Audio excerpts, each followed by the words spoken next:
And to be honest, the previous maps were awful. However, the forest itself, and they missed the seasonally dry forest.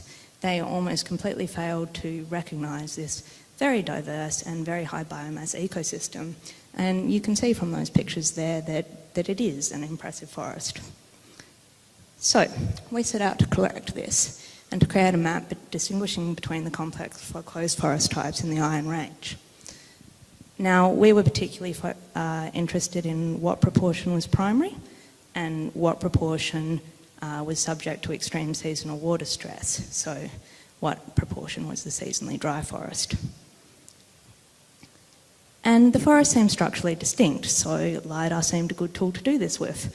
So we flew small footprint ALS surveys, and we got pretty high point density, about 40 per square metre.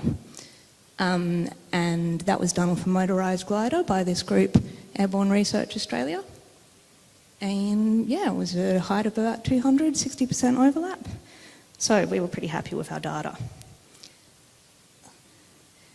Now, when we first looked at how to classify it, we turned to traditional image segmentation methods. And these are really pixel or object-based methods where you take statistics from your pixels or objects and you run them through a shallow algorithm, and then you classify the rest of your map based on those results.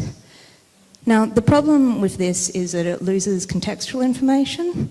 So for us, we lost features like the canopy spacing and the vertical point density relation to each other. And we really wanted to retain that stuff. We thought it was important, so we looked for alternative ways to do this. And we turned to neural networks. Now, these are deep learning methods that are achieving state-of-the-art results in most fields. They're behind a lot of the impressive AI developments you might have heard of lately, like deepfakes. But I will caution you to ignore the subtitles in that video. It's a little incorrect. You can't train something like that with one image. Now, unlike shallow learning, deep learning has multiple layers of algorithms involved. And if I was a computer scientist, I'd probably be about to tell you a lot about all of them. But I'm not, I'm an ecologist, and instead I'm going to tell you a little bit about what they actually are and how they work.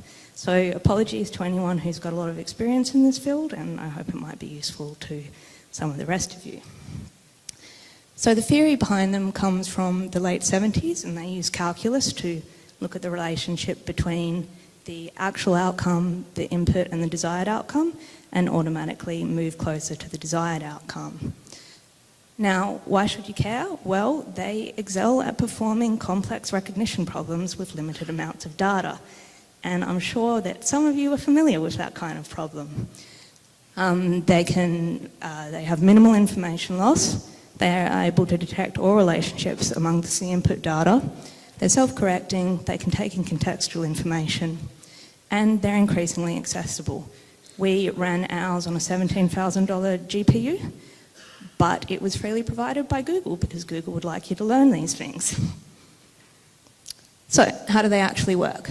Well, a matrix, also codicon or filter, and you can see that's the matrix there, convolves or traverses across a pixel. And while it does that, it picks up simple patterns. And in deeper layers, these patterns are fitted together to form increasingly complex objects. And so it goes as the layers get deeper and deeper. And again, they're self-correcting, so you train them until you're achieving your desired results. So moving on to our workflow, and again, there's a lot of detail in this. I'm not going to go too deeply into it, but I really encourage anyone who's interested to come and have a chat afterwards. We've made the workflow freely available on GitHub, and it runs on PyTorch and using Colab, so this is something that you could try.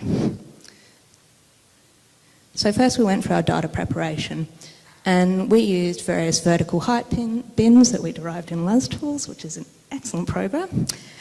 And in the lower canopy, these were normalised point densities, in the upper canopy, percentiles. So then, because we wanted a 2D output, we flattened them into a 2D input, a 9-band raster. And we also created class polygons, so we had 10 classes in the end, and we had a 70-30% between training and evaluation polygons. All right, then we moved on to training, and this took about 18 hours, the training stage, on those GPUs that I mentioned. So during this stage, the large map is subdivided into tiles, and you maintain the geospatial information of them, and then various tile manipulation is performed. And key amongst these is this flipping, rotating, splitting. And look, it might not instinctively make sense at first, but if you think about it, if you imagine an image of my hand and then you flip it, it's a completely different image, but you want the computer to still recognise a hand. And we've heard a little bit about the power of these image segmentation techniques for pattern recognition this morning in our keynote talks. So, what is our actual network looking like? Well, we used a UNEC architecture. A lot of work went into this network. And again, please, if you're interested in the technical details, come and have a chat. All right, so once you've done your training, which as I said took maybe 15 hours, you can move on to your final classification. And first of all, you do a small test map. You can do a bit of tweaking at that stage, because what you get originally is an output of class likelihoods. And you can adjust you can basically multiply these based on your ancillary knowledge of the area. But also, I should have mentioned, during the training phase, we had the evaluation polygons built in, so you've actually been assessing your accuracy as you go. So probably by this stage it's looking pretty good. So after you've done your test classification, you do your full classification, and then you can move on to post-processing. Now, we did very little post-processing. Our network put out a very smooth and high-resolution map right away, so nothing has been done to that. And as you can see, it mimics natural patterns quite beautifully. And what did we find? Well, we found that the primary forest was about 65% of the landscape, and the dry forest was about 20% of the closed forest. Sorry, I mean the primary forest was 65% of the closed forest. And this might not seem like a big technical achievement to many of you, because I've seen some of the impressive work that everyone's gotten up to, but for this small and important area, it improved our knowledge of it by orders of magnitude in a non-technical sense. So, what was our accuracy? Well, it was pretty good. It was 86% against the evaluation polygons. We tended to get a few more errors of omission, but overall, on the ground, it worked fairly well. We think that it could have been even better, and ideally at this stage, we would have gone to those difficult to classify areas, drawn new training polygons, and fed them back into the network. However, we were unable to, because in March this year, the Iron Range was impacted by Cyclone Trevor. And as you can see in this video, the impact was reasonably substantial. So cyclones don't affect most of the world's seasonal tropics, but in Australia, they're known to have a synergistic relationship with fire that interacts to basically reach that tipping point and precipitate the change from closed forest to savanna. So, in such a situation, our map has value as a benchmark for change. Are we monitoring an ecosystem in transition? And to help measure the effects of these, the acute effects of these events, we flew a second LiDAR survey just last month. Our map also has a variety of management uses, and this year it's been used for stakeholder engagement, fire regime planning, and firefighting. And just to give you a bit of background on that picture, that fire had been burning within closed forest for 2 days. It's very difficult to move in this forest after the cyclone. We were able to put it out at a point where it was easy. If we hadn't had this map, that would never have been possible. which achieve good results under very difficult conditions, and is quite broadly applicable. It can spit out continuous variables or categorical variables. All you need is basically an input raster and training and evaluation polygons. And it's freely available. We think it could be a valuable tool, and we'd like to work on it with people who are interested to make it better. So if you are interested, please take a picture, try it out, get in touch. Let us know how it goes.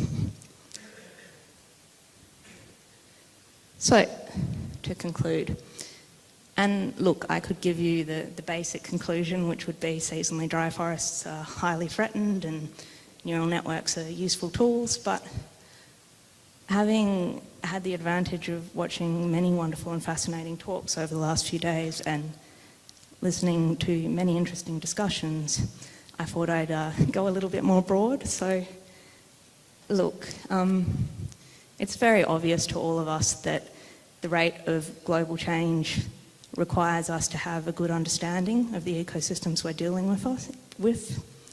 Many of us are involved in quite broad international efforts, but let's not forget that LiDAR can be useful on the smallest of scales as well.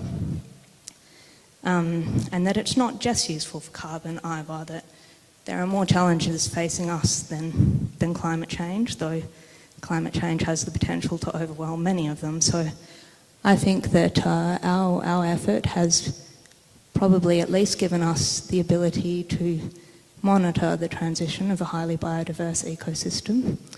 And perhaps it would be better if we were able to use it to stop that, but at the very least we'll understand how it's changing and why it's changing.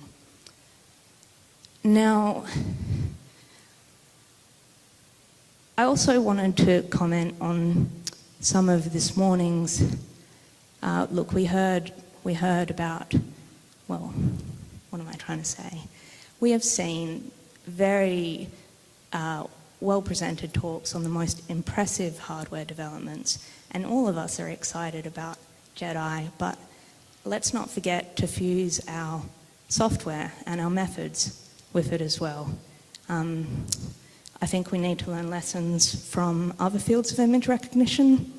I'm not saying neural networks are the best tool for every job, and you have to evaluate that yourself, but they've got a lot of benefits. They're flexible and responsive, they can put out user-friendly products, and they have a lot of potential for processing LiDAR.